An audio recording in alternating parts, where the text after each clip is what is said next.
Programang ito ay rated SPG. Striktong patnubay at gabay ng magulang ang kailangan. Maaaring may masiselang tema, lengguwahe, karahasan, sexual, horror o droga na hindi angkop sa mga bata. Nalaman na nga nito ni Sky na ang isang tao na pinagbigyan ito ni Luna ng kanyang bracelet ay walang iba kundi si Zig. At nakita nga niya ito sa isang picture kung kahit kukornerin niya nga ito at paaaminin dahil meron na siyang ebidensya at meron na itong picture na suot-suot niya pa ang bracelet nga nito ni Luna. Samantala si Tim at Poch ay tuluyan na nga na nagtatago ng kanilang relasyon at hinanap pa eksakto ni Roxy etong si Tim at mukhang papasok ito sa silid kung saan ay nagtatago ang dalawang ito. Samantala, malalaman na rin nga nito ni Roxy na si Archie pala talaga si Dark Gray. Kung kaya't ipapahiya niya nga ito at binalaan ang iba na huwag daw magpapaloko dito kay Dark Gray dahil ito nga ay si Archie Aguero. Samantala, pilit na kukunin nila Sky at ni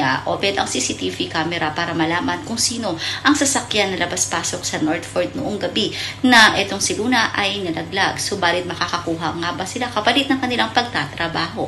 Yan ang dapat nating abangan dito nga lang sa Senior High.